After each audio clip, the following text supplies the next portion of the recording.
This week on Vaticano, discover the story and significance of the Holy Doors in the Jubilee year.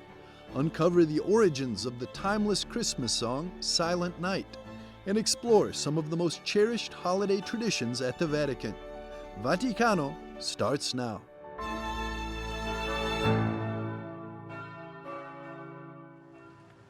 Pope Francis's visit to the French island of Corsica was warmly welcomed by its residents.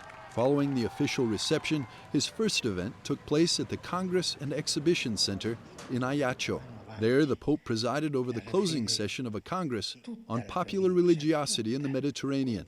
Father Luis El Raji, the event's organizer, explained that popular piety serves as a means of evangelization within the local church. Dans le thème religiosité populaire en Méditerranée, il y a trois termes qui sont importants. The term religiosity shows a transition from paganism to religion, and many church traditions have pagan origins that have been evangelized.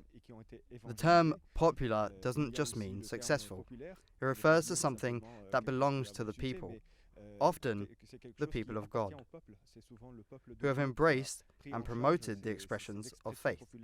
The Church, in turn, has found elements of the gospel and faith within these popular expressions. Quelque chose qui est de l'ordre de l'évangile et de la foi. During his remarks, Pope Francis emphasized the importance of popular expressions of faith as a way to connect with secularized communities. La pratica della pietà popolare attira. The practice of popular piety attracts and involves people on the threshold of faith. Those who are not regular practitioners. Tuttavia, in essa ritrovano l'esperienza. Through it, they rediscover their roots and affections, as well as ideals and values that they find meaningful for their lives and society. Shortly after the initial gathering, the Holy Father visited the Cathedral of Our Lady of the Assumption, where he addressed priests and consecrated individuals. He urged them to listen to and remain close to those who come to the Church, so that those who have drifted away from God might find guidance and comfort through their support. Following his remarks, the Pope prayed the Sunday Angelus. Outside the cathedral, a children's choir joined the crowds in singing. The day concluded with a Eucharistic celebration at Place de Austerlitz, where various fraternities from the island gathered to fill the square. The Pope wore rose vestments, used only twice in the liturgical year. One of these occasions is the third Sunday of Advent, known as Gaudete Sunday, which means rejoice in Latin. In his homily, the pontiff urged the faithful to prepare for Christmas with a sense of joyful expectation. E non è facile avere gioia, And it's not easy to have joy. Christian joy is not carefree, superficial, or like carnival joy. It's not like that. Rather, it's a joy of the heart, rooted in a firm foundation. Before departing Ajaccio, the Pope held a brief meeting with French President Emmanuel Macron.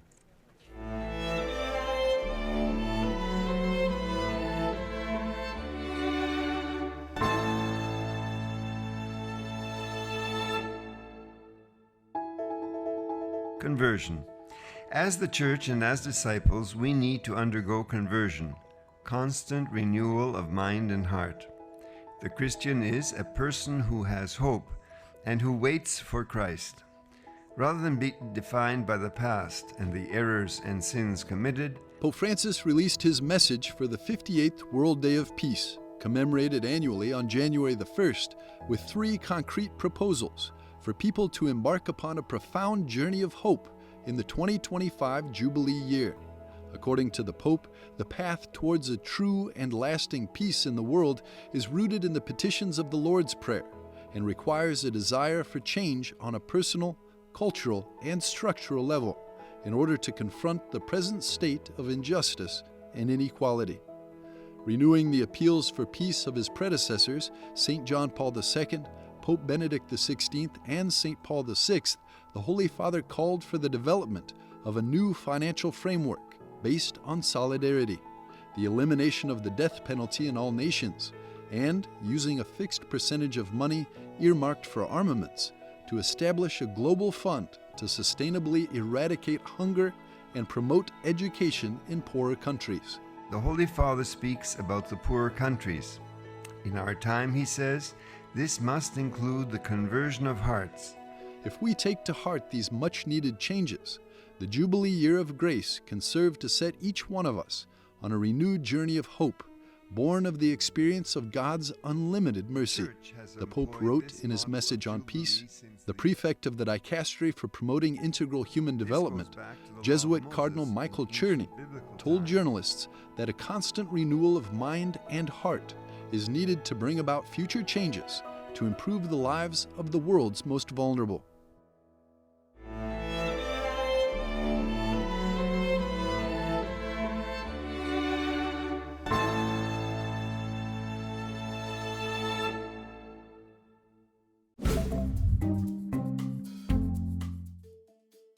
Hello and welcome to this week's Vaticano Updates, the most important news from the Holy Father and the Vatican.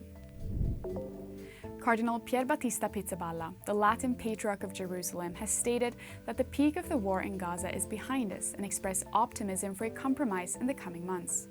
Speaking at a press conference with aid to the Church in need, he called on new leaders to reject sectarianism and protect minority rights amidst ongoing Israeli strikes that have killed at least 35 Palestinians. The Patriarch emphasized the long-term challenges of rebuilding Gaza and fostering trust, while highlighting the importance of faith and community in maintaining hope. Pope Francis has urged Italian bankers to prioritize ethical investments that support development and social inclusion over speculative ventures and activities that fuel inequality and conflict. Speaking to delegations from the Italian banking institutes, he emphasized the financial sector's responsibility to foster sustainability and serve human needs. The pontiff called for finance to contribute to a more just and peaceful society, aligning with the upcoming Jubilee of Hope. The European Union's bishops have urged serious new leaders to ensure a peaceful transition by rejecting sectarianism and extremism and protecting minority rights. In a statement, they called for the safeguarding of religious sites, provision of humanitarian aid, and the safe return of displaced persons. The bishops expressed hope for stability and supported efforts to rebuild Syria following the ousting of the Assad regime. 20 young people have begun their 5-year roles on the Vatican's International Youth Advisory Body in Rome, receiving personal encouragements from Pope Francis. The diverse group will advise the Holy Father and the Roman Curia on issues affecting youth, drawing on their global experiences to guide the Church's initiatives.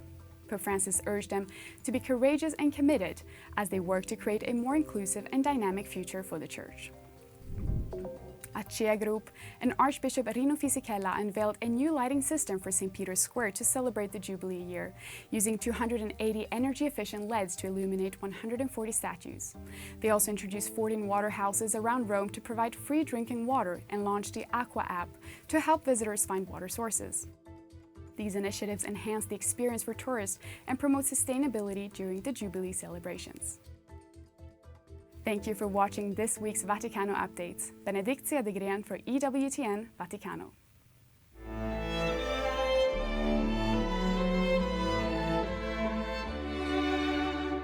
Stay tuned. Up next on Vaticano, the story and significance of the Holy Doors in the Jubilee year.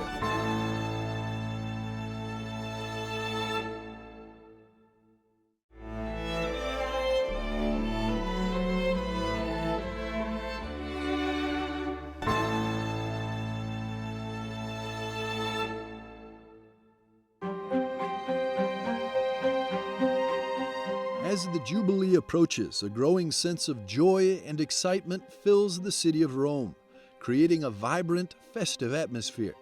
This mirrors the celebration's origins, when the sound of the ram's horn, called Jobel in Hebrew, from which the Christian term Jubilee is derived, echoed through the city. The Holy Doors, powerful symbols of the Jubilee and signs of mercy and hope, stand ready to open, inviting everyone to embrace God's love, healing, and hope. But did you know that the very first Holy Door in history wasn't in Rome?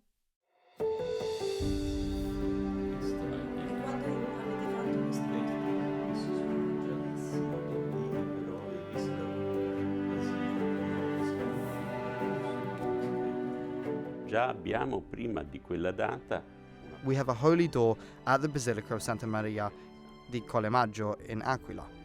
where Celestine V was crowned.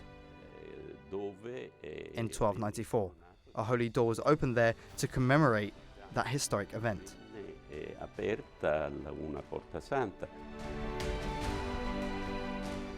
Only 6 years later, the first Holy Year was announced in Rome. Allora correva l'anno 1300, il 22 di febbraio. It was the year 1300, February the 22nd, solemnity of the Church of St. Peter, when the Pope Boniface VIII Caetani gave the bull of indiction of the very first Jubilee in history. Che è appunto la trascrizione della bolla di indizione del primo Giubileo. Originally, the Jubilee was to be celebrated every 100 years, which was soon reduced to 50, and then to every 25 years. The heart of the Holy Year became the city of Rome. I luoghi di pellegrinaggio per eccellenza sono quelli verso le tombe. The places of pilgrimage par excellence were those to the tombs of the apostles. Quindi nel 1300, dopo secoli di attesa di un rinnovamento spirituale, The people of that period sought to see the tomb of St. Peter and were coming to Rome hoping to receive an indulgence. verso Roma sperando di ricevere l'indulgenza. The idea of the Jubilee year, which is biblical, is related to the forgiveness of sins, to the theme of mercy. You make your pilgrimage to be forgiven. Si fa un pellegrinaggio per essere perdonati. And this pilgrimage ends with passing through the Holy Door. La prima è quella di San Giovanni Laterano. The first holy door to be opened in Rome was probably that of St. John in Lateran in the year 1425, followed by that of St. Peter's Basilica, which was opened probably by Sixtus IV in 1475. Aprì la Porta Santa.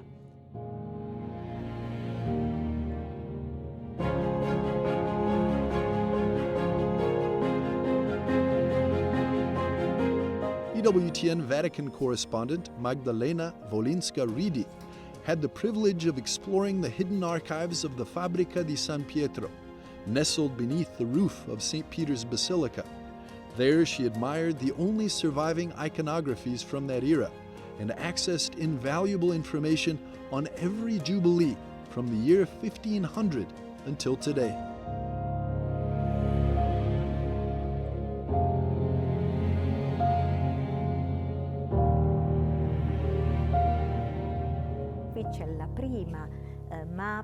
Here's the first map depicting the Vatican area, featuring the ancient circus of Nero. L'antico circolo di Nerone.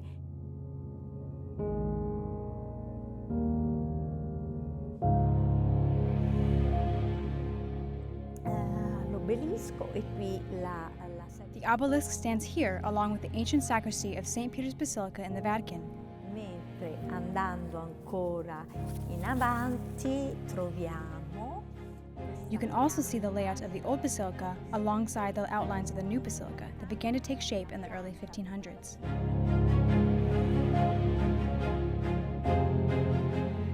Is this the ancient holy door here? Are these porticos? Qui? Esatto. Here, exactly, we are practically here. Here are 5 doors, and this one is the 6th.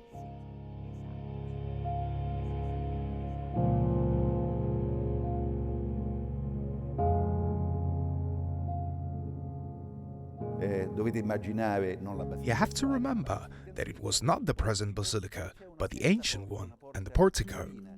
That 6th door, a little door used to be called the Porta Parvula, or the Golden Door, and the little door was used only for the Holy Year. So you would enter the northern aisle of the ancient basilica. In 1500, Pope Alexander VI Borgia established that the Holy Door of St. Peter's Basilica would be the first to open, setting a lasting precedent for all others to follow. Traditionally, each holy door remains sealed until the next Jubilee. The current bronze door, featuring 2 leaves, was added in the Holy Year of 1950.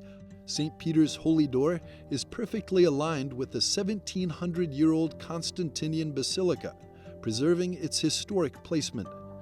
Following centuries-old tradition, the 4 holy doors of Rome's major basilicas are opened each Jubilee year.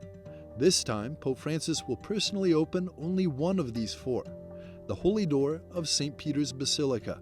However, fulfilling his long-held desire, he will also inaugurate a fifth, a special holy door located inside a Roman prison, aiming to extend this sacred tradition to the entire world. Opening a holy door here in Rebibbia means opening a holy door in all the prisons of the world. Let us remember that this is not just for Italy. The Jubilee is on an international level, and so this celebration, this opening, becomes an effort to open a door and bring hope to millions of inmates. Focused since the very beginning of his pontificate on the weakest and the marginalized, Pope Francis desired to offer the prisoners in this way a concrete sign of closeness. Papa Francesco ha la capacità di arrivare ai cuori di tutti in modo molto Pope Francis has the ability to reach everyone's heart in a very direct and authentic way. So it's a message of closeness, of love, solidarity, but also of understanding of what are the difficulties that characterize a confined community like the prison. And it is not by chance that this is the Jubilee of Hope. This Jubilee is designed to be a source of hope and strength, a ray of light for mankind in this world filled with suffering and wars.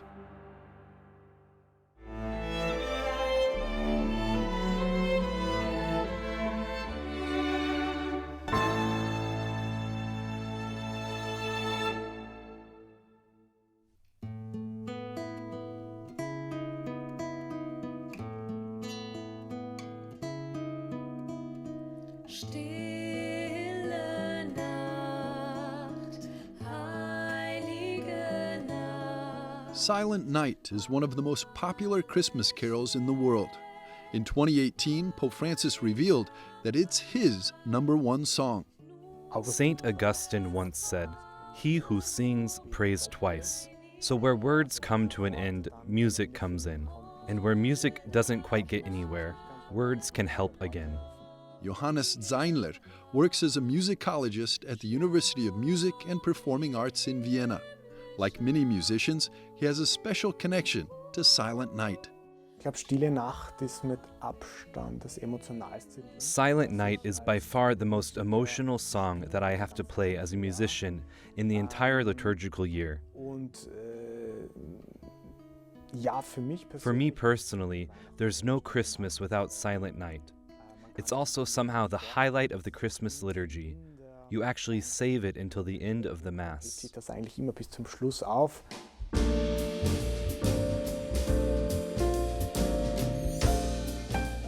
Silent Night is not only Pope Francis's favorite Christmas carol, but is famous around the world and has already been translated into about 300 languages.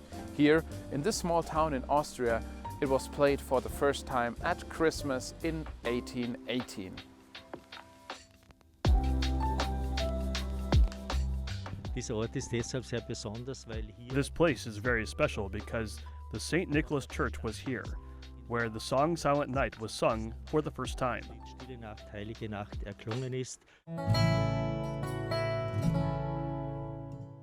The original St. Nicholas Church was demolished in 1910 after severe flood damage and rebuilt elsewhere.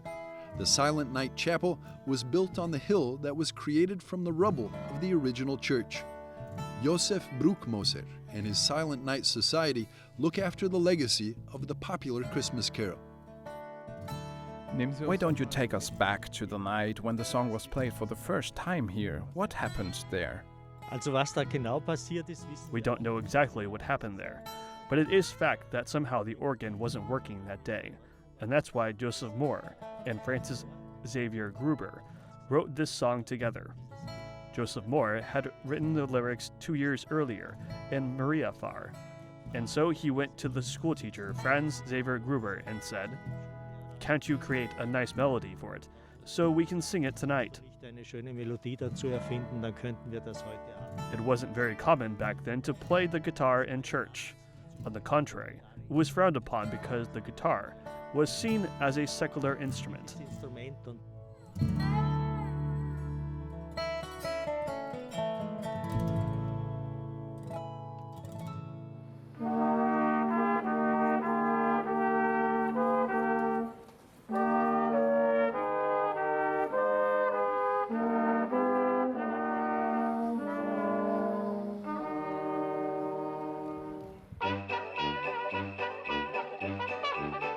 200 years later, Oberndorf is still proud to be the birthplace of this song.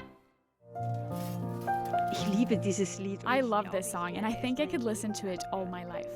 Carolina Schink runs the Oberndorf Tourist Office and organizes an Advent market every year, which takes place from November until Christmas Eve. Around 60,000 visitors come to the small town every year. We have a lot of international guests, many Americans, New Zealanders, Australians too, and of course Europeans, mainly Germans. Yes, they just love our Silent Night song. It's a song that connects us and makes us feel good. It's a song of peace. You can just feel that when you listen to it and when you sing it.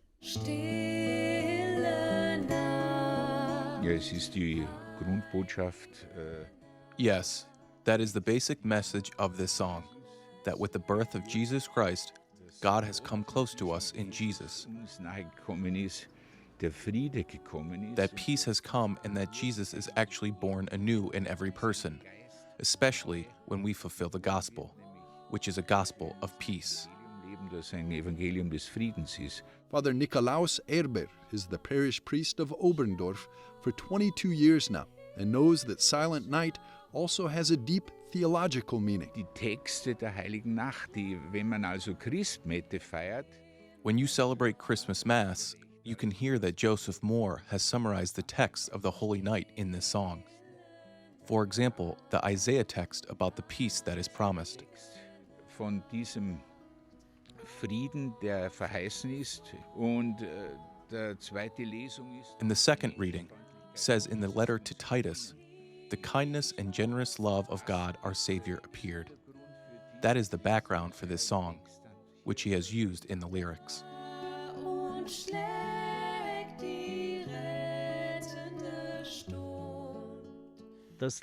Silent Night is considered a peace song because it is widespread throughout the Christian world.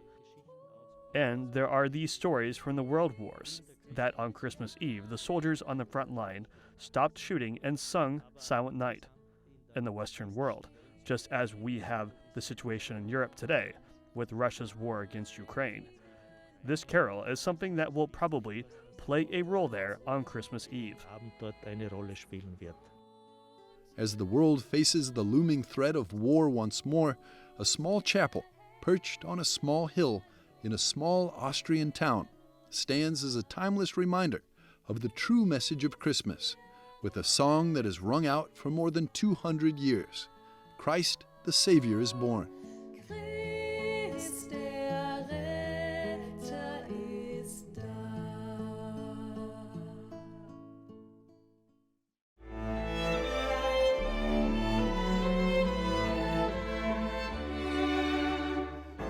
We'll be back after a short break with a look at Christmas at the Vatican.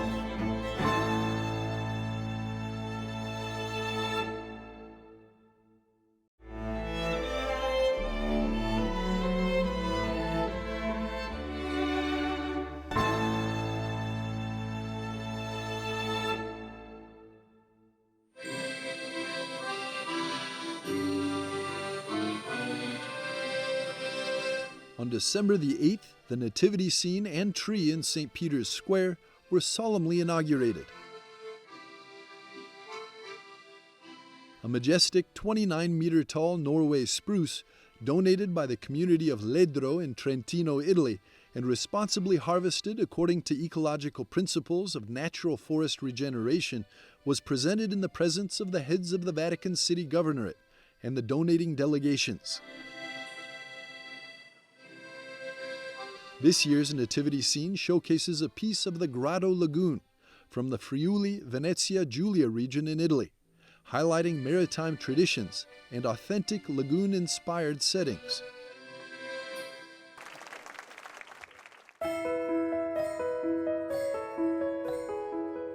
Continuing tradition, the nativity display is complemented by an exhibition of 100 nativity scenes, renewing its cherished presence in St. Peter's Square once again this year.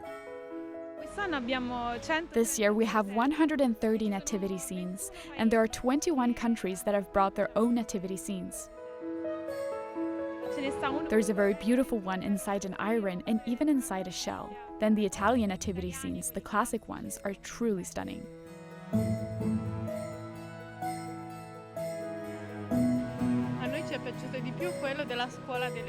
We liked the one made by my daughter's school in Orbisano, here in Rome, the most. That's why we came specifically to see it. The others are also beautiful, of course, but for us, the most special one is theirs because it was made by the children.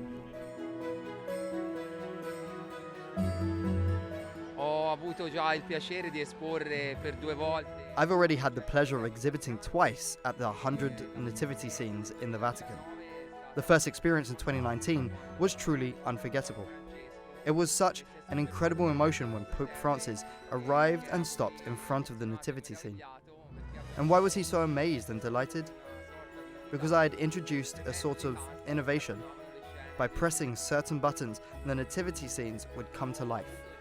He was as delighted as a child, and for me, it was an immense satisfaction. Christmas is joy and a message, and the nativity scenes embodies that message.